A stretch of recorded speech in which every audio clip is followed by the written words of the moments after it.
नमस्कार, आप देख रहे हैं आपका favourite number 1 channel ETV Haryana Himachal Pradesh का नंबर 1 शो बिग बुलेटिन। मैं हूं आपके साथ मुकेश राजपूत।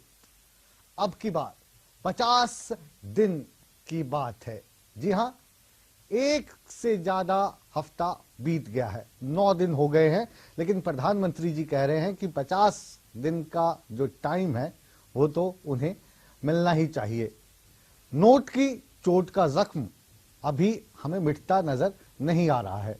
मुसीबत खत्म करने के लिए मोदी सरकार ने 50 दिन की मोहलत मांगी है, ये आप जानते हैं।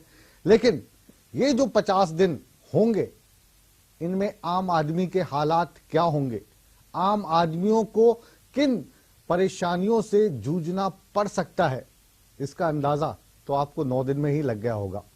खैर, कुछ वर्गों को राहत देते हुए सरकार ने कुछ नए फैसले लिए हैं। शादी की लिमिट 2.5 लाख कर दी गई है, यानी जिनके घरों में शादी है वो 2.5 लाख रुपए तक का कैश निकाल सकते हैं। किसान भाइयों के लिए भी राहत देने की बात की गई है। किसानों के लिए 25,000 और ट्रेडर्स के लिए, यानी जो बिजनेसमैन है, वो 50,000 रुपए निकाल सकते हैं। 50,000 रुपए की लिमिट है उनकी।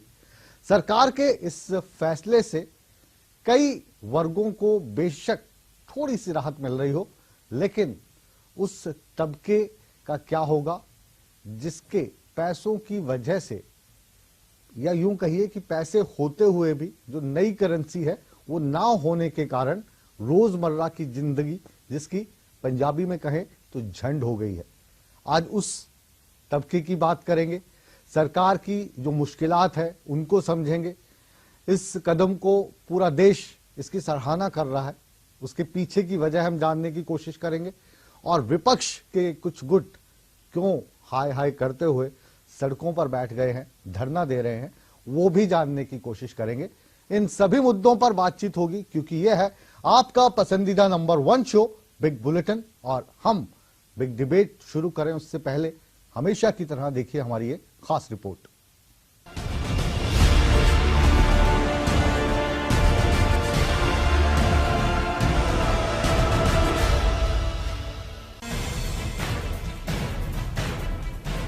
नोट की चोट पर मोदी सरकार ने एक बार फिर मरहम लगाने की कोशिश की है।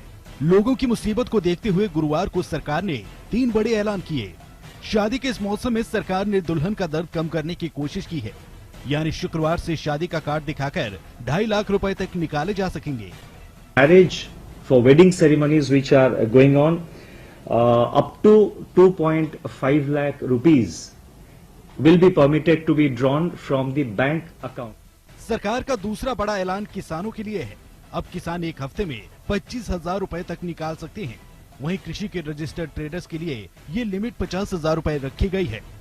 Been decided therefore by the government to permit the farmers to draw up to 25,000 rupees per week against the crop loans sanctioned and credited to their accounts, and this will also apply to the Kisan credit cards. So up to 25,000 rupees per week the farmers can draw in cash. So the traders who are registered with the APMC markets, they will be permitted to draw rupees 50,000 per week. सरकार ने अब पुराने note बदलने की limit भी घटा दी है। ये लिमिट 4500 से घटाकर 2,000 रुपए कर दी गई है। कुल मिलाकर अब ये देखना होगा कि सरकार के इस फैसले से लोगों को कितनी राहत मिलती है। Bureau report, ETV news. तो ये तो बात रही मुहर्रम की, लेकिन अब जख्म जो लोगों के दिलो दिमाग में है या उनकी जिंदगी का एक हिस्सा बन गया है, उस जख्म से भी आपको रूबरू करवा देते हैं। 1,000 और 500 के नोट बंद हुए, जैसा हमने कहा कि एक हफ्ता, या बिल्कुल सही कहें तो 9 दिन हो चुके हैं, लेकिन अभी तक कोई राहत मिलती नजर नहीं आ रही है। कैसे, देखिए हमारी खास रिपोर्ट। दिक्कत का तो कोई कभी नहीं, दिक्कत की तो मेरा शरीर निकाल करते आना पड़ा, पैसा की मारी। 95 साल की इस बुजुर्ग महिला का दर्द ये बयां करने के लिए काफी है कि नोटबंदी से परेशानी आम नहीं है। ये लंबी कतारें बयां करने के लिए काफी हैं कि नोटबंदी हर किसी को रुला रही है। मेरे लिए ये परेशानी है, बच्चे के लिए ना रोटी है ना टूक है, तो पैसा है नहीं तो रोटी कहाँ से बने, ना नोन है ना मिर्च है, 3 दिन होगा और इधर परेशानी हमारे 3 बच्चा बिना माँ का उन्हें छोड़ गाँव है, कोई पैसा नहीं बना दे रहा। नोटबंदी के 9 दिन बीत चुके हैं, लेकिन मुसीबत कम होने का नाम नहीं ले रही है। कैश की किल्लत अभी भी बरकरार है। बैंकों और एटीएम पर लंबी लाइन लगी हुई है। हालांकि स्याही की शुरुआत से कुछ राहत जरूर मिलती नजर आ रही है। उसी का देखेंगे, स्याही लगा दी, लोग कैश करा दिया, जितना होता है करा लिया, जो हफ्ते बाद हो अपना करा लेंगे बस। पैसों के बिना किसी का कोई काम रुका है तो कोई 2 वक्त की रोटी से महरूम है। कुल मिलाकर अब इंतजार उस दिन का है जब सब कुछ पहले जैसा हो जाए। Bureau report, ETV news.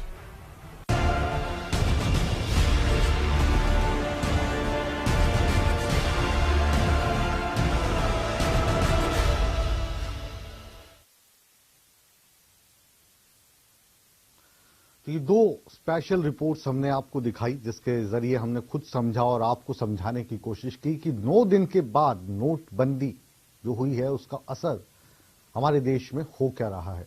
और आज इस परिचर्चा में भाग लेने के लिए हमेशा की तरह हमारे साथ एक बहुत बड़ा वरिष्ठ पैनल मौजूद है। स्क्रीन पर आप देख पा रहे हैं रंजीता मेहता जी, कांग्रेस की प्रवक्ता, बहुत बहुत स्वागत है आपका। दलबीर धनखड़ साहब, आईएनएलडी के प्रवक्ता, हमारे साथ जुड़े हैं गुड़गांव से, आपका बहुत बहुत स्वागत है। भारतीय जनता पार्टी के प्रवक्ता कृष्ण ढुल साहब चंडीगढ़ स्टूडियो से हमारे साथ हैं। हमारे साथ हैं डॉक्टर राजेंद्र चौहान साहब, आपका भी बहुत बहुत स्वागत है, आप गुड़गांव से हमारे साथ जुड़े हैं। और इसके अलावा आज एक और शख्सियत हमारे कार्यक्रम में है, दिवाकर सहूजा साहब, आप बिजनेसमैन हैं, फिल्म्स में भी काम करते रहे हैं, नए नए कंसेप्ट भी देश को लेकर आते रहे। कुल मिलाकर बिजनेस कम्युनिटी को रिप्रेजेंट आप करेंगे। साहूजा जी, आपका भी बहुत बहुत स्वागत है। और लास्ट बट नॉट लीस्ट हमारे वरिष्ठ सहयोगी गोविंद ठुकराल साहब, वरिष्ठ पत्रकार, और ये जो परिचर्चा होगी इसमें विश्लेषण करने के लिए मेरी मदद करेंगे। आपका बहुत बहुत स्वागत है ठुकराल साहब। पहला सवाल भारतीय जनता पार्टी के कृष्ण ढुल साहब, ये जो आखिरी स्टोरी हम दिखा रहे थे तो उसमें आखिरी लाइन ये थी कि कुछ दिनों के बाद वैसा ही हो जाएगा जैसा पहले था। इसकी उम्मीद हम कैसे करें? हालांकि मायने इस लाइन के 2 निकलते हैं कि वैसा ही हो जाएगा जैसे पहले था। पहले लोग 1000 के नोट को छुपा के रखते थे, अब 2000 का छुपा के रख लेंगे। लेकिन हमारा तात्पर्य ये था कि जिस तरीके से बैंक में जाने से पहले आम आदमी को कुछ मिनटों के बाद पैसे मिल जाते थे, लंबी लंबी लाइन में नहीं लगना पड़ता था, वो दिन कब आएंगे? देखिए मुकेश जी, निश्चित तौर पर जब किसी भी व्यवस्था में बहुत बड़ा और भारी परिवर्तन किया जाता है तो उसके कुछ परिणाम सुखद होते हैं और कुछ दुखद परिणाम भी आते हैं। ये जो मोदी जी का फैसला था निश्चित तौर पर बहुत ही सराहनीय है, और आज जो लोग परेशान हैं वो भी कल इस फैसले को बिल्कुल सराहेंगे। हाँ, कुछ टेक्निकल जरूर इसमें त्रुटियां रही जैसे, लेकिन अगर इसको भी अगर पहले डिस्क्लोज कर दिया जाता तो वो जो काले धन के चोर हैं वो इस शिकंजे में नहीं फंस पाते। अब आपको लग रहा है कि वो जो काले धन के चोर हैं वो शिकंजे में फंस गए? निश्चित तौर पर अभी जब आप ये देखें ना कि निश्चित तौर पर कुछ समय हमें तो जो लाइनों में खड़े दिख रहे हैं ढुल साहब, हाँ मैडम आपके पास आएंगे, मैडम आपके पास आएंगे। वो जो लोग जो लाइनों में लगे हुए हैं वो अधिकतर हमें जो 50,000 रुपए, 60,000 रुपए या 1 लाख रुपए, 1.5 लाख रुपए जमा कराने के लिए लाइनों में खड़े दिखाई दे रहे हैं, वो अधिकांश माइग्रेटेड लेबर के लोग हैं, वो अधिकांश जो रिक्शा चलाते हैं वो लोग हैं। वो ऐसा लग रहा है उन लोगों को हायर कर लिया और उनको लाइन में खड़ा कर दिया। नहीं, ये किसी की अपना एक तरीका हो सकता है कुछ लोगों का, लेकिन उससे बहुत ज्यादा बदलाव नहीं आएगा। कैसा तरीका? जो आप कह रहे हैं ना कि माइग्रेटेड लेबर है, किसी ने उसको लाइन में खड़ा कर दिया, उसके बदले में भी उसका कुछ ना कुछ भला ही हो रहा होगा। अच्छा, आप देखिए, जी मैडम इनको पहले बोलने दीजिए ना, इनको काउंटर करने के लिए बैठे ना, आपके पास आ रहे हैं। पूरा 1 घंटे का बुलवा लीजिए। नहीं, मैडम से बुलवाएंगे आज। मैडम आज मैडम को सबसे ज्यादा मौका देंगे, लेकिन मैडम पहले आप हम पे विश्वास रखिए। रंजीता जी विश्वास रखिए, अगर आपको लगे कि हम इनको फेवर कर रहे हैं तो आप इंटरप्ट कीजिएगा। पहले तो हम इनके मुंह से जो कह रहे हैं उसी पे बात उसके बाद आप करें। बता अच्छा दीजिए ये जब बताइए, आपका ये वाला जो जुमला आपने अभी कहा कि कहीं ना कहीं उन लोगों को फायदा हो रहा होगा, समझदार हैं आप भी और हम भी, मतलब वो कमीशन के तौर पे कुछ पैसा उनको मिल रहा होगा कि जा भाई मेरे 50,000 रुपए जमा कराया, 5,000 मैं तेरे को दे दूंगा, उस वाले फायदे की बात कर रहे हैं। और उसी फायदे को भुनाते हुए फिर ऐसा फायदा 15 लाख रुपए तक पहुंच जाएगा जन धन योजनाओं में, या जो मोदी साहब वायदा कर रहे थे, कुछ ऐसा इशारा कर रहे हैं आप? देखिए मुकेश जी, हाँ। मैंने ये कहा कि जब किसी भी व्यवस्था को परिवर्तन किया जाता है, हाँ। तो उसकी चोट नीचे भी लगती है और ऊपर के लोगों को भी लगती है। हाँ। आप लोगों ने कभी इस मर्म को या इस चीज को कभी नहीं दिखा पाए पहले कि उस गरीब को पूरा दिन दिहाड़ी करने के बाद अच्छा। जब वो 500 रुपए का नोट लेकर के जाता था और वो नकली मिल जाता था, हाँ। तो उसके बलबूते पर क्या गुजरती थी। जो नकली करेंसी हाँ। पूरे देश को अंदर से खाए जा रही थी, हाँ। जो मुस्लिम जिहादी लोग 500 रुपए के नोट के पीछे हमारे सेना के जवानों पर कंकर फेंकते थे, हाँ। ऐसे लोग जो इस देश को बेचने में लगे हुए थे, हाँ। उन लोगों की बेचैनी पर चलिए आपको वापस आऊंगा। मैं जानता हूं आज आप प्रवचन सुन के आ रहे हैं, और वो प्रवचन आप हमें दे रहे हैं। वापस आपके पास लौटूंगा। रंजीता मेहता, आप भूल जाइए कि आप कांग्रेस की प्रवक्ता हैं, आप ये भी भूल जाइए कि आपको भारतीय जनता पार्टी की बुराई करनी है। मैं आपसे एक महिला के तौर पे ये सवाल पूछता हूं कि एक आम जो गृहिणी है, जो नौकरी पेशा नहीं है, उस महिला पर इस नोटबंदी का क्या असर हुआ है? देखिए, आज अगर सबसे बड़ा असर हुआ है तो उस महिला पे हुआ है जो कि ना बाहर जाती है, ना नोट कमाती है, ना ही किसी की बैंक अकाउंट में उसका खाता है। आज मैं आपको बहुत बड़ी एग्जांपल देती हूँ कि आज मैं 20 साल से मेरी शादी हो चुकी है और मेरी एक छोटी बच्ची है जिसकी शादी अगली 15 दिसंबर को फिक्स है, और 20 साल से हर महीने में पाई करके अपने बच्चों का पेट काट के अपनी ख्वाहिशों को मारकर 1500 रुपए महीना भी अगर सेव करती हूँ, जो कि बहुत नॉमिनल है किसी फैमिली के अंदर, अगर मल्टीप्लाई बाय 12 और मल्टीप्लाई बाय 20 करते हैं तो वो 3,60,000 रुपए आज बनता है। और हर साल अगर मेरे त्योहारों पर मेरे भाई मेरे बाप मुझे कोई गिफ्ट देते हैं, ये शगुन का पैसा आता है मेरे बच्चों के बर्थडे पे, तो 10,000 रुपये में सालाना लगाऊं तो 2 लाख रुपया वो 20 सालों में बन जाता है। आज मेरे पास 5,60,000 रुपया है और मोदी जी ने फिक्स कर दिया कि आप 2.5 लाख रुपए जमा करा सकती हैं। तो मुझे ये बता दीजिए, जो बाकी पैसा मैंने अपनी बच्ची की शादी के लिए आज सेव करके रखा था, उसको मैं कूड़ेदान में फेंकूं या कहीं पर जला दूं, क्योंकि मोदी जी उसके बाद उसके ऊपर क्वेश्चन नहीं करेंगे कि ये पैसा कहां से आया, या मैं अपने पति को दे दूं। तो मैडम, जैसे हमने अभी उनको कहा ना, अभी ढुल साहब को, जो आपके बिल्कुल साथ में बैठे हैं, कि आप प्रवचन सुन के आए हैं, और आप जो ये वाली कहानी बता रही हैं, ये हमें जैसे राहुल गांधी ने कलावती की कहानी सुनाई थी, काफी पॉपुलर हुई थी मीडिया में। मैं आपको लाइव वैसी कहानी मैं अपनी फैमिली की लाइव एग्जाम्पल आपको दे सकती हूँ। मेरी भांजी की शादी पिछले 7 नवंबर को थी। आप इमेजिन करेंगे कि घर के अंदर हालात ये थे कि बच्ची की जो ख्वाहिश की चीजें थी, जो दीदी जीजा जी को नहीं बता सकती, उनसे छुपाकर कुछ शॉपिंग करवाना चाहती थी, आज वो नोटों को लेकर मेरे पीछे भाग रही थी। बहन, अच्छा। तू बाहर जाती है, मेरे नोट ले जा और प्लीज इसको चेंज करा के मुझे दे दे। जीजा जी को आपको पता चलेगा, बहुत बुरा मानेंगे, लेकिन एक दर्द ठुकराल साहब ये है कि जो महिलाएं हैं घर की, है ना, उन्होंने कुछ पैसा इकट्ठा कर रखा था, थोड़ी बहुत चोरी चकारी आप की जेब से भाभी जी निकाल लेते होंगे कुछ नोट, तो वो वाला काला धन भी वापस मिल रहा है क्या ठुकराल साहब? नहीं, वो उसे काला धन आप कैसे कहेंगे? काला धन तो ये है, नहीं घरेलू, मैं उसको बिल्कुल काला धन नहीं कह रहा हूँ, इसको कटाक्ष के तौर पे लीजिए। ठीक है, वो तो निकले हैं बाहर पैसे, हस्बैंड ने या वाइफ ने जिसका अकाउंट है वो जमा करवाए हैं जाके लोगों ने। शहरों में तो ये हुआ है, पर जहां ये फैसिलिटी नहीं है ना, देखिए आपका टोटल जो बैंकिंग है वो 28% लोगों तक पहुंची है जी। आपके पास सिर्फ 2 लाख एटीएम्स हैं, 1 अरब और 30 करोड़ की आबादी हिंदुस्तान की, बहुत बड़ा ज्योग्राफी का बहुत बड़ा मुल्क है। इसमें आपके पास था क्या? यानी मैं ये मानता हूं जो धुल साहब ने कहा कि इसको बिल्कुल सरप्राइज रखना चाहिए था, मान ली बात, क्योंकि अगर पता चल जाता तो काम खत्म था। अब आप ये बताइए इससे आगे कि आपकी तैयारी बैकग्राउंड में पीछे तैयारी क्या थी? नोट प्रिंटिंग की, नोटों को टिकाने में रखने की, लोगों तक पहुंचने का इंतजाम करने की।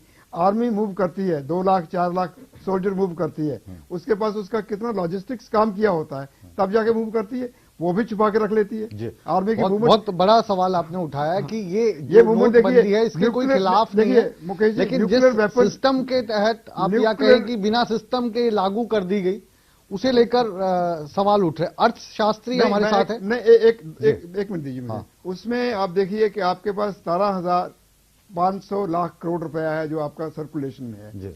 इसका 85% कैश सर्कुलेशन है। जो रिजर्व बैंक के आंकड़े हैं वो ये बताते हैं। आप मुझे ये बताइए कि उसमें से कितना पैसा, ये जेटली साहब मानते हैं कि 1% से कम पैसा है जो फेक करेंसी है, जिसकी ये बात कर रहे हैं टेररिज्म की और इसको लिंक करके। ओनली 1%? Less than 1%। अच्छा। फेक करेंसी जो है बहुत कम है, क्योंकि सर्कुलेशन में नहीं होती वो चीज, वो और तरीके से चलती है। और टेररिज्म को फीड करने के लिए आपका एक कानून बना है, उसको लागू नहीं कर रहे। टेररिज्म को फीड करते हैं आपके बैंकिंग सिस्टम से, बकायदा इस सिस्टम से पैसा निकल के जाता है, उसको लागू नहीं किया जा रहा है। चलिए एक बार मैं आपको यहाँ पे रोक रहा हूँ, वापस जरूर आएंगे आपके पास, दोबारा आते हैं। अर्थशास्त्री हमारे साथ हैं डॉक्टर राजेंद्र चौधरी साहब। चौधरी जी, ये जो अभी नोटबंदी हुई है, हमारा जो भारत का अर्थशास्त्र है, इससे बिगड़ा है, सुधरा है? आगे आने वाले समय में मंदी का दौर आएगा, कुछ लोग ऐसा कह रहे हैं, क्योंकि ब्लैक मनी ज्यादा सर्कुलेशन में था, जमीन के रेट गिर जाएंगे, प्रॉपर्टी के रेट गिर जाएंगे, लोगों के पास पैसा खरीदने के लिए नहीं बचेगा। लोग, ऐसा कुछ होने वाला है या वाकई अच्छे दिन आने वाले हैं? देखिए, ये जो सब बातें आपने कही हैं, इनमें से बहुत कुछ होने वाला है। काला धन अब भी सर्कुलेशन में है और आगे भी सर्कुलेशन में रहेगा। मुख्य बात समझने की ये है कि काला धन, पूंजीपति की पूंजी हमेशा सर्कुलेशन में रहती है। पूंजीपति की पूंजी अगर एक जगह टिक जाएगी तो वो उसके धंधे के लिए बहुत खराब चीज है। तो ये जो बोरियों में भर के या अलमारी में भर के पैसा तो है, बहुत छोटे स्तर पर रहता है। पूंजी का, चाहे वो ब्लैक मनी हो या वैसी पूंजी हो, ज्यादातर पूंजी तो सर्कुलेशन में रहती है। जहां तक आतंकवाद की फंडिंग की बात है, रिजर्व बैंक के आंकड़े कहते हैं कि 2015-16 में 28 करोड़ से कम का नकली पैसा पकड़ा गया है। बीएसएफ ने इसके अलावा, बीएसएफ और पुलिस संस्थाओं ने इसके अलावा पैसा पकड़ा है। बीएसएफ ने पूरे साल में 2.5 करोड़ के करीब पैसा पकड़ा था 2015 में। तो ये जो 28-30 करोड़ रुपए की जो नकली करेंसी पकड़ी गई है, कुछ ऐसी भी होगी जो पकड़ी नहीं गई है। आतंकवाद इसके भरोसे नहीं चल रहा है, एक बात। दूसरी बात, ये जो नोट बंद करने का काम हुआ है, ये भारत में तीसरी बार हो रहा है। 70 साल में अगर तीसरी बारी नोट बंद करने की आपको नौबत आ रही है, तो इससे स्पष्ट पता लग रहा है कि ये कोई बहुत ही टिकाऊ, बहुत ही लाभदायक तरीका नहीं है काले धन को बंद करने का। एक चीज। दूसरी चीज, मैं जानता हूं, जब मैं यूनिवर्सिटी में नई नई मेरी नौकरी लगी थी, मेरी तनख्वाह 2000 के करीब थी। और जब मैंने नौकरी छोड़ दी है, पर जब मैंने लगभग नौकरी छोड़ी तो 1.5 लाख के करीब मेरी तनख्वाह थी। तो मैं जब शुरू में नौकरी में आया तो 200-300 रुपया जेब में डाल के घूमता था, और अब कई हजार रुपए जेब में डाल के घूमना पड़ता है। तो ये मानना कि 500-1000 रुपए के नोट से के कारण से काला धंधा हो रहा है, तो फिर सरकार क्यों 500 और 2000 का नोट ला रही है? काला धन में बड़े नोट एक बहुत ही छोटी भूमिका निभाते हैं, और ये हमेशा ज्यादातर यही सवाल आज हम मुख्यतः उठा रहे हैं कि जब अलमारी और 1000 ब्लैक मनी के लिए है, तो ये तो हमने कई गुना ज्यादा हम मौका देंगे जब 2000 का नोट वाकई पूरे तरीके से चलन में आ जाएगा। पॉपुलेशन के पास थी, आज जो नोट बंद हुए वो 80% पॉपुलेशन के पास है। दिवाकर साहूजा के पास एक बार पहले जाएंगे। रंजीता जी, हम बिजनेसमैन हैं और कई तरीके के बिजनेस का आपका एक्सपीरियंस रहा है, कई जगह पायनियर रहे हैं अलग अलग क्षेत्रों में। बिजनेस कम्युनिटी कैसे देख रही है इस फैसले को? देखिए, बिजनेस कम्युनिटी, देखिए एज ए देश प्रेमी होने के नाते तो ओवरऑल अगर कोई देश में कुछ ऐसा सुधार आता है जिससे देश की जीडीपी बढ़ जाती है, देश में बाद में डिफ्लेशन होकर चीजें नीचे गिर जाती हैं, लोगों की पहुंच में आ जाती हैं, उसके लिए तो बिल्कुल उसको अच्छा मानता है। लेकिन हम सोच रहे हैं ना, ऐसा हम सोच रहे हैं। हाँ, लेकिन जो सबसे थोड़ा सा इसका जो असर पड़ा है कि ये दुर्भाग्य से उस वक्त पे आया है जब जो ओवरऑल ट्रेड है जो भारत का, जो खासकर मिडिल लेवल का, वो एक बहुत बड़ी मंदी से गुजर ही रहा था, अभी भी गुजर ही रहा था। तभी ये एकदम से 84% आप एक जो करेंसी है वो आउट हो गई। उसकी वजह से जो ग्राहक है वो आने बंद होंगे। जैसे अभी ये दोनों प्रवक्ता बता ही रहे हैं कि मैं ये नहीं ले सकी, मैं वो नहीं ले सका, तो उसका असर किसके पास पड़ा? वो व्यापारियों के ऊपर ही पड़ा। फिर छोटे व्यापारी का तो कई बार छोटे छोटे रोज के पैसे लेने वाले भी होते हैं, जिसमें रोज के उसने थोड़े थोड़े पैसे देने होते हैं। कई तरह के तरीकों से वो अपना व्यापार चलाता है।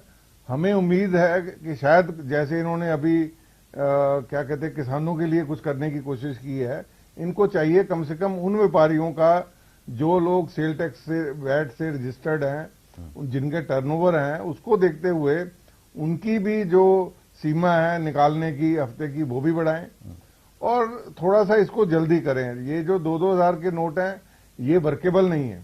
मैं समझता हूं कि इतनी बड़ी करेंसी छापनी 100 रुपए में तो पॉसिबल ही नहीं थी, लेकिन इसको थोड़ा सा जल्दी किया जाता और अभी भी किया जाए तब जाके ये व्यापार में थोड़ा सा संभलेगा, नहीं तो व्यापार जो खत्म हो रहा था वो वापस आपके पास भी भी लौटूंगा। सीधा अब रुक करते हैं गुड़गांव का। गुड़गांव में दलबीर धनखड़ साहब हैं, हरियाणा की मुख्य विपक्षी पार्टी के प्रवक्ता, क्या कहेंगे जी?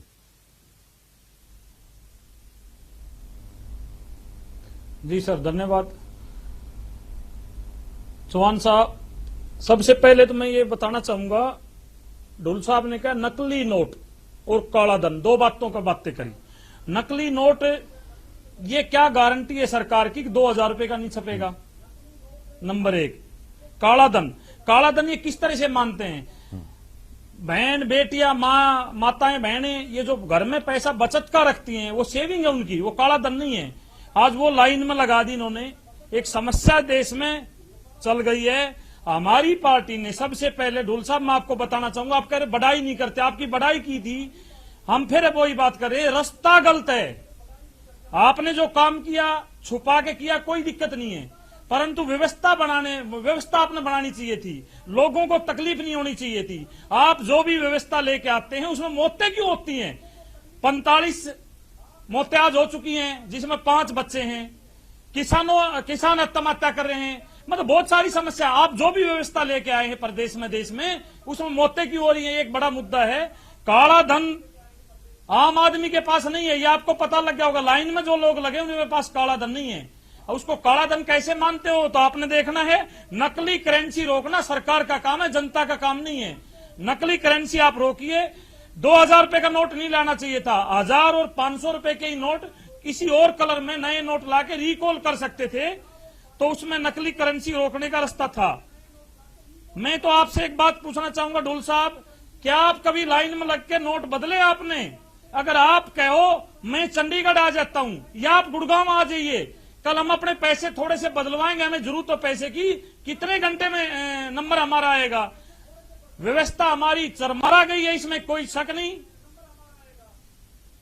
मुकेश जी, व्यवस्था हमारी चरमरा गई है देश की, प्रदेश की। आप वापस आपके पास आप चालू नहीं कर पाए। कहिए रंजीता, आपसी ताना बाना खत्म हो चुका है और जो ये फिगर्स दिखाई जा रही है टीवी के ऊपर कि आप पहले 20,000 था, अब 24,000 कर दिया है, करंट अकाउंट में 50,000 कर दिया है, ग्राउंड रियलिटी जनाब बिल्कुल उलट है। आज सुबह की मैं आपको बात बताती हूँ, मेरे अपने खुद के करंट अकाउंट से 5,000 से ऊपर जो बैंक वाले मना कर रहे हैं कि हमारे पास कैश उपलब्ध नहीं है, ये भद्दा मजाक किया जा रहा है। और जो 2,000 का नोट दिया भी जा रहा है, किसी से परचून लेने चले जाइए, किसी से कुछ भी लेने चले जाइए, अब 200 रुपए का सामान खरीदते हैं तो वो 1,800 रुपए वापस देने के लिए मना कर रहा है कि मेरे पास वापस करने के लिए पैसे नहीं है। आप बिजली का बिल पे करने के लिए जाते हैं, जो आपका छुट्टा है आपको वापस नहीं किया जाता। भ्रष्टाचार तो आप उजागर कर रहे हैं। आज लोग क्या कर रहे हैं, मेरे पास 10,000 रुपए हैं जनाब, मेरे से चेंज कर लीजिए, मैं आपको वापस 7500 रुपया देता हूं। इन्होंने भ्रष्टाचार और जो चीजें थी और बढ़ा दी है चीज करके। पहले इनको 500 के नोट लाने चाहिए थे ताकि लोगों के पास नोटबंदी के लिए एक्सचेंज होता। कई लोगों की आ रही है कि आप हमारे भाई 1 लाख रुपए बदला दो, 30,000 रुपए जो बदले उसको दे दो। पूरी कालाबाजारी चल रही है। हो रहा है। बड़ी बहन ने अभी बहन जी ने दो बातें कही इन्होंने अपनी पहली वाली बात में। अंत में इन्होंने एक शब्द का प्रयोग किया, आपने ध्यान से सुना होगा, जो अब घटा भी है, पीछे आप लोगों के चैनल के माध्यम से दिखाया भी गया उसको कई बार। क्या मैं उनको जला दूं या मैं उनको कूड़े में डाल दूं। इन्होंने बड़ी चैनल के सामने, लाखों लोगों के सामने कहा अभी। जो लाइन में लगे हुए लोग हैं, आप उनसे पूछना कि भाई आप लाइन में लगे, इसको जला क्यों नहीं देते? क्या वो जलाएगा? नहीं जलाएगा। जनाब आप लाइन पे खड़े होकर देखिए तो सही है। तो जाइए मेरी सुबह बात। आप 8 बजे लाइन में लगते हैं, लंच सुनिए, टाइम आ जाता सुनिए, है, आपकी सुनिए, बारी अब नहीं इनको भी आती, बोलने और का लंच हक के है। बाद आप दोबारा खड़े होते हैं तो बैंक बंद हो जाता है, आपकी बारी नहीं आती। आप एक दिन खुद खड़े हुई ना, फिर पता चलेगा क्या मैं ये कह रहा हूं बहन जी, फिर भी वो आदमी ये नहीं कहेगा कि मैं अपने रुपए को जला दूंगा या कूड़े में फेंक दूंगा। मैंने ये कहा है, आपने चैनल पर ये माना है कि मैं उसको कूड़े में फेंक दूं या जला दूं, इसका मतलब क्या है? कोई सुनते तो हो नहीं आप। उम्र भर की कमाई पर क्वेश्चनिंग होगी तो उसको जलाएगी। ये कह रही है कि जैसे सुनिए मैं समझाता हूँ आपको। नहीं आपको थोड़ा सा मैं इनकी तरफ से समझा देता हूँ। आज रंजीता जी का पक्ष ले लेते। ये कह रहे हैं कि जैसे मान लो आपने जो कैश जमा कराने की लिमिट रखी है ना, वो 2.5 लाख रुपए रखी है, और इन्होंने जो इकट्ठे कर रखे हैं या इनके जैसी किसी और महिला ने अपनी जमा पूंजी 3.5 लाख रुपए इकट्ठे कर रखी है, तो वो जो 1 लाख रुपए है उसका वो क्या करे? वो अगले हफ्ते में जमा हो जाएगी। हफ्ते में नहीं, वो मैक्सिमम लिमिट है। वो मैक्सिमम दूसरा व्यक्ति जमा करवा सकता है, तीसरा व्यक्ति जमा तो जाइए हमें अपने आदमी के आगे सरेंडर करना पड़ेगा। हम इसके तो इसका मतलब आपने चोरी से रखा हुआ था जनाब, हर घर में चोरी करती है एक महिला। अच्छा चलो अपनी ख्वाहिशें मारकर सनसनीखेज रंजीता मेहता का सनसनीखेज बयान। थोड़ा लाइटर मोड में इसको लेते हैं। रंजीता मेहता का सनसनीखेज बयान, घर की हर महिला चोरी करती है। बहरहाल ये लाइटर है, कटाक्ष है, व्यंग के तौर पर हम इसको ले रहे हैं। एक बहुत ही छोटा सा कॉमर्शियल ब्रेक ले रहे हैं। उसके बाद रंजीता मेहता को आज गुस्सा बहुत आया हुआ है और महिलाओं की बात करने वाली है, इसलिए रिमोट को हाथ मत लगाइए, कहीं मत जाइए, क्योंकि ये है आपका फेवरेट नंबर 1 चैनल का नंबर 1 शो बिग बुलेटिन। मिलते हैं छोटे से कॉमर्शियल ब्रेक के बाद।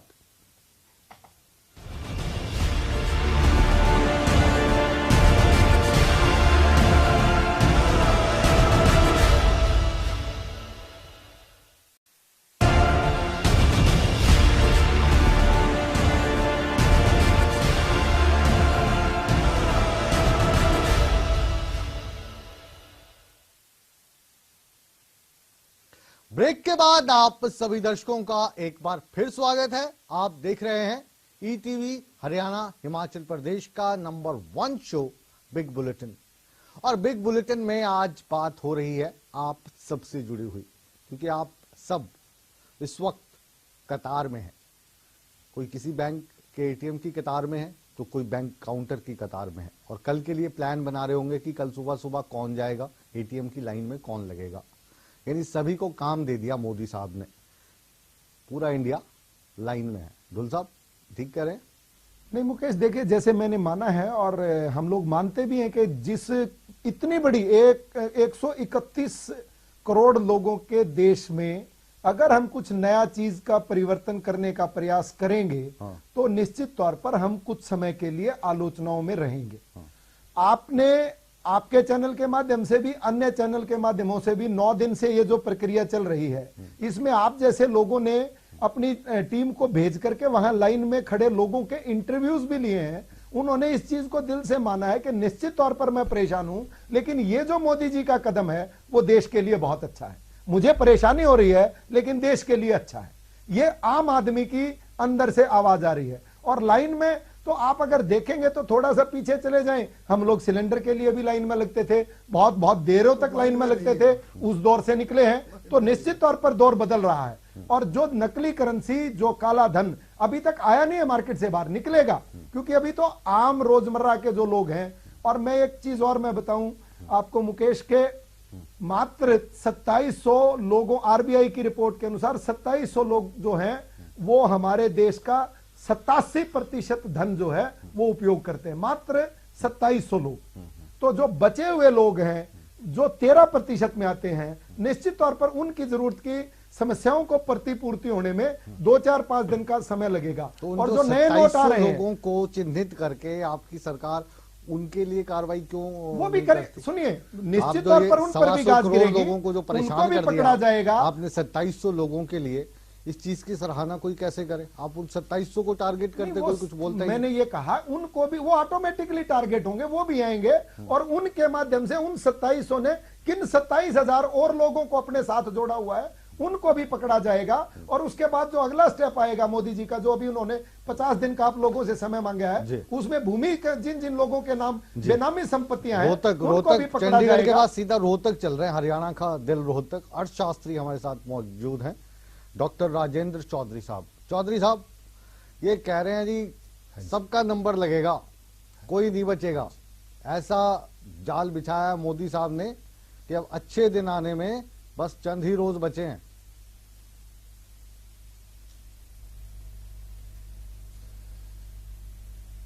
देखिए 1978 में भी ये नोटों का रद्दीकरण हुआ था और उस समय लक्ष्मण का एक कार्टून छपा था, वो शायद आज भी मौजूद है। उस कार्टून में ये दिखाया गया था कि शेर की पूंछ मात्र पिंजरे में आ रही थी। मैं शेर की पूंछ की बजाय कहूंगा छिपकली की पूंछ मात्र पिंजरे में आएगी।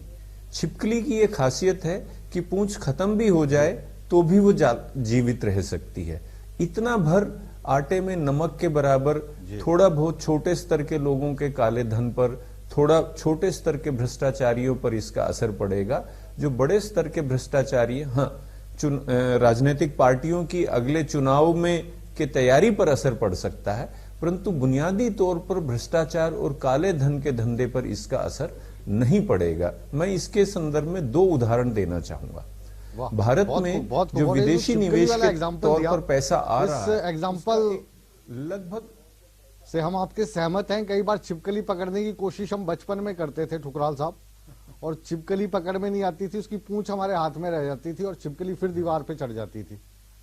तो आज का जो परिप्रेक्ष्य में नोटबंदी है, क्या चौधरी साहब यही काले इस धन के उदाहरण साथ को हम होने वाला है? कह सकते हैं कि हकीकत बनेगा? देखिए, जो राजेंद्र भाई ने बात की है ना, उसमें काफी सच है। हम इसकी आर्थिक व्यवस्था कैसे चल रही है उसको समझ लें, और प्रधानमंत्री मोदी की मजबूरी क्या थी, क्यों किया। पहली बात तो ये है कि उन्होंने ये कहा था कि हर व्यक्ति के खजाने में, उसके अकाउंट में 15 लाख रुपया जमा हो जाएगा, हम इतना ऐसा काम करेंगे। आ सकते हैं, ऐसा कहा था, जमा नहीं करवाएंगे। ढुल साहब ऐसा कहा था? एक सेकंड, ढुल साहब बाद में करवाएंगे। थोड़ा सा छेड़ रहा हूँ इनको, ठुकराल साहब। देखिए, उसको कहीं पूरा करने की कोशिश थी। यूपी के इलेक्शन हैं, गुजरात के हैं, पंजाब के हैं, 2 और सूबों के हैं। इन इलेक्शंस में आप जब जाएंगे तो आपको लोग आपके वादे याद करवाएंगे कि आपने ये वादा किया था, अच्छे दिन आएंगे, ये होगा, वो होगा। उसको इनका प्रधान जो है वो जुमला कह चुका है, लेकिन इसके बावजूद वो कहीं बात छुपी हुई थी उनके दिमाग में कि कुछ किया जाए। योजना ये आई कि 500 और 1000 के नोटों को हम बंद कर देते हैं। फिर देखते हैं क्या होता है। सवाल यह है कि आपने लॉजिस्टिक्स का वर्कआउट ही नहीं किया। इतना बड़ा काम हमने ले लिया, इसकी तैयारी क्या है? नोट छपे हुए पड़े हैं, क्या डिस्ट्रीब्यूट हो जाएंगे? आपने कहा कि 25,000 रुपये किसान ले सकता है, 50,000, वो वहां बैंकों में पैसा है ही नहीं। मुझे आज 3,000 रुपया नहीं मिला।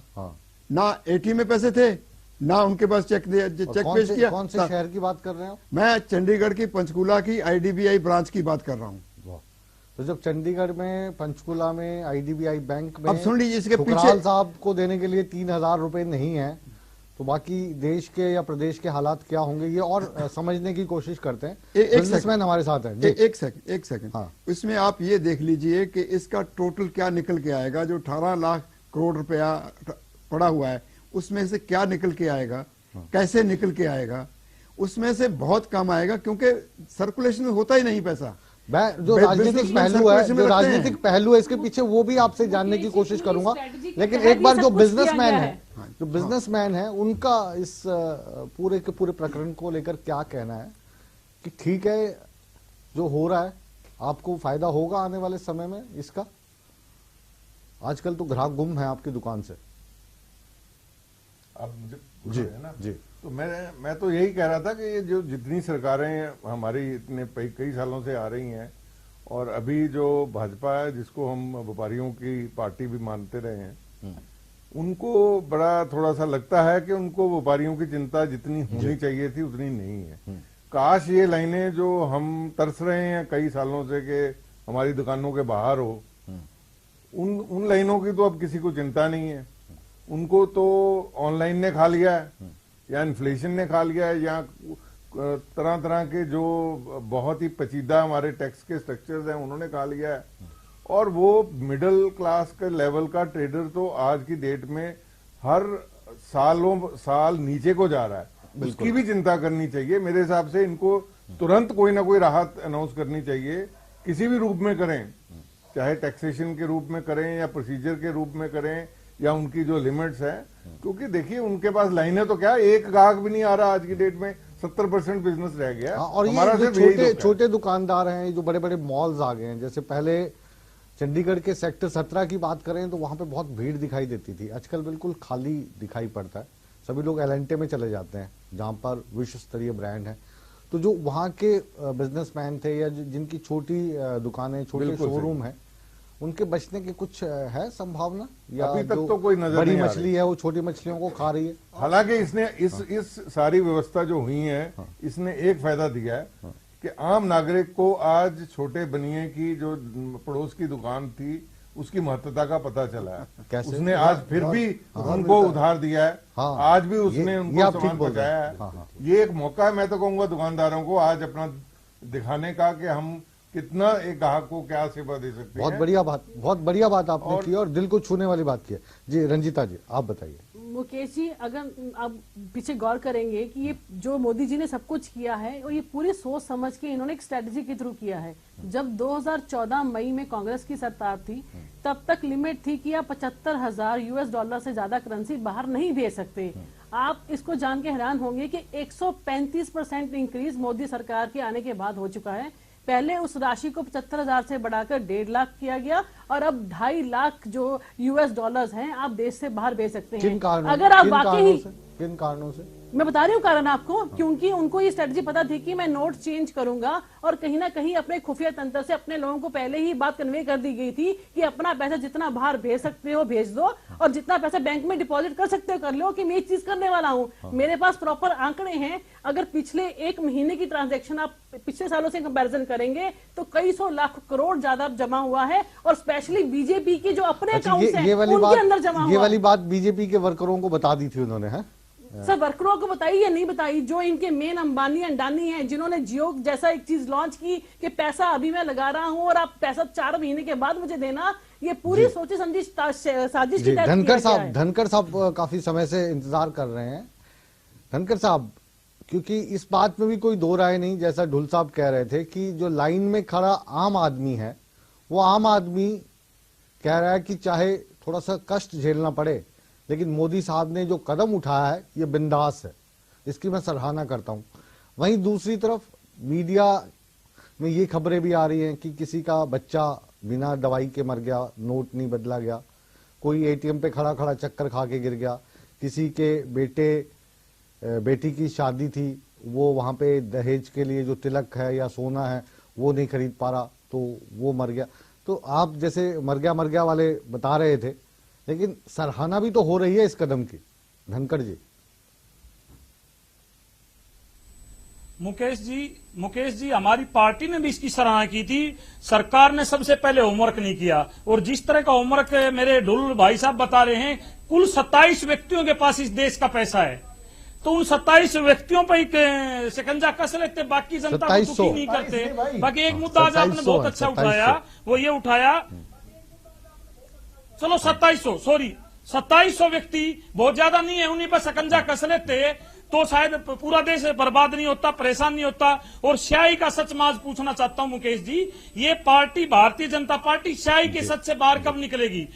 पैसा देने के लिए स्याही लगाएगी, अगली बार पैसा लेने जाएगा स्याही लगी रहेगी, तो पैसा देंगे या नहीं देंगे? अच्छा चलिए, आज राज्यसभा में हरियाणा में स्याही को ही बदनाम किया था। धनखड़ साहब से प्लान जान लेते हैं कि मान लीजिए आप वित्त मंत्री होते, चौटाला साहब की सरकार होती केंद्र में, और आप ब्लैक मनी को दूर करने के लिए 500 और 1000 रुपए के नोट बंद करने की घोषणा करते, तो आप कौन कौन से इंतजाम करते जो ये करना भूल गए?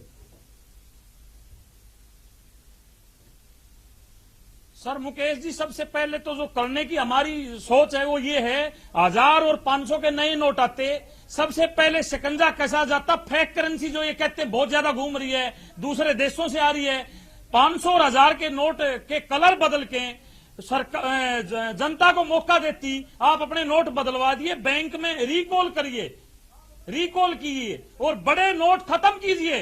अब तो ये सरकार तो 2000 रुपए का नया नोट ले आई, ये रिकॉल नहीं कर रही, ये तो काला मतलब 2000 का नोट नकली आ जाएगा तो ये क्या करेंगे? सरकार कह रही नकली नोट को हम रोक रहे हैं, फिर काले धन को रोक रहे हैं। काला और नकली धन रोकने का सबसे बढ़िया तरीका था सबसे पहले 1500 का कलर चेंज करके जो एक्सपर्ट है हमारे, जो एक्सपर्ट है, एक मिनट, एक्सपर्ट से हम ये जानने की कोशिश करते हैं। बहुत जल्दी चौधरी साहब, ये जो फॉर्मूला इनेलो के प्रवक्ता दलबीर धनखड़ सुझा रहे हैं कि भाई नोट के कलर चेंज कर देते और खुला पैसा बैंक में दे देते, जिसके पास भी पुराने नोट हैं वो आए बदला लें और उसके बदले नया नोट ले लें, ऐसा हो सकता था क्या? अगर ऐसा होता तो क्या अच्छा होता या इससे अच्छा नहीं होता कि जिस तरीके से आज दिखाया जा रहा है कि अब पैसे वही बदला सकता है जो उसका हिसाब किताब देगा, और काफी मशक्कत करनी पड़ रही है, जितनी शायद उसको कमाने में मशक्कत नहीं करनी पड़ी उतने बदलाने में करनी पड़ रही है।